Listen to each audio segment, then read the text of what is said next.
Bonjour à toutes et à tous, j'espère que vous allez bien. J'avais à cœur de vous partager une expérience au travers de laquelle Dieu m'a beaucoup parlé cette semaine. Pour vous mettre le contexte, vendredi passé, je commençais à vraiment pas me sentir bien. Je me suis réveillée en ayant très très chaud. C'est normal d'avoir chaud en Haïti, mais là c'était plus une chaleur bizarre. J'étais là, oh, peut-être que je commence à avoir de la fièvre. Et une heure est passée et je commençais à avoir très très mal à la tête. Je me suis dit, ouh là ouais, je pense que je cours peut-être quelque chose. Et du coup, je me suis dit que c'était juste vendredi ça et qu'après tout irait bien. Et finalement, ça s'est tiré jusqu'à mardi. Donc samedi, dimanche ont été des jours vraiment très compliqués. J'ai passé beaucoup de temps à dormir, à prendre des antidouleurs parce que j'avais la fièvre, mais j'avais surtout des mal de tête qui persistaient et qui partaient pas, qui étaient vraiment très forts, qui m'empêchaient même de dormir. Donc j'ai oscillé entre dormir en prenant des antidouleurs ou bien juste avoir mal et réfléchir à beaucoup de choses. Et du coup, pourquoi est-ce que je vous raconte tout ça? C'est parce qu'au travers de ces 5 jours de maladie, Dieu m'a beaucoup parlé. La question principale qui est revenue, c'était en fait, pourquoi tu es en Haïti? Et c'est vrai qu'on se met beaucoup de projets, on se met beaucoup de choses à faire. C'est bien de faire un poulailler où on pourra donner après des poules aux familles. C'est bien de refaire l'électricité de la maison, on pourra faire l'électricité ici. C'est bien d'accueillir les familles le jeudi. C'est bien de créer des cours informatiques pour les gens ici. Et en fait, on est très vite blindé. Et des fois, on prend pas le temps de s'arrêter.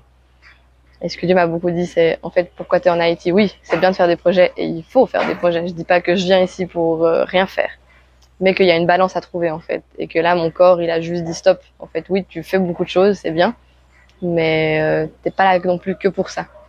Du coup, j'étais là, bah ok Seigneur, donc qu'est-ce que tu veux que je fasse? Et durant ces temps-là, en fait, bah, vu que je pouvais pas faire quelque chose physiquement, vu que j'étais très malade, il m'a dit, bah en fait, prie, juste prie pour les gens.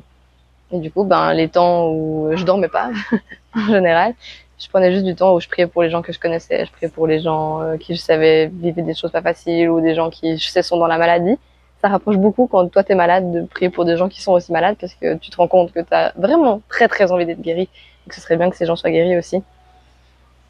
Et que à travers tout ça, il m'a dit aussi que ben ok, c'est bien, continue de faire ce que t'es venu faire ici, c'est bien d'apprendre des trucs, c'est bien de faire des projets, mais oublie pas en fait de prendre du temps pour prier pour les gens, prier avec les gens et prendre du temps aussi juste pour s'arrêter et discuter, que ce soit avec les employés ici, voir comment ils vont, s'arrêter et juste encourager quelqu'un, s'arrêter quand on traverse la rue et dire bonjour à la voisine et lui demander comment elle va.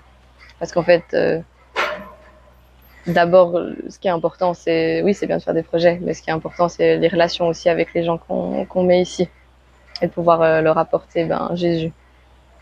Et ça passe par les projets, ça passe par avoir ce contact en faisant des choses, mais ça passe aussi par juste s'asseoir et s'arrêter et prendre du temps avec les gens.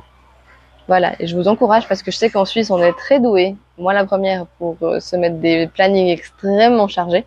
Je dis pas qu'il faut arrêter ça et qu'il faut pas faire de projet parce qu'il faut aussi que les choses bougent, mais à vous dire, bah en fait, aujourd'hui, juste je m'arrête pour cette personne, que ce soit une personne dans la rue que vous connaissez pas ou un ami que vous savez qui va pas forcément bien. Voilà. Sur ce, je vous souhaite une bonne suite de semaine et à bientôt. Ciao.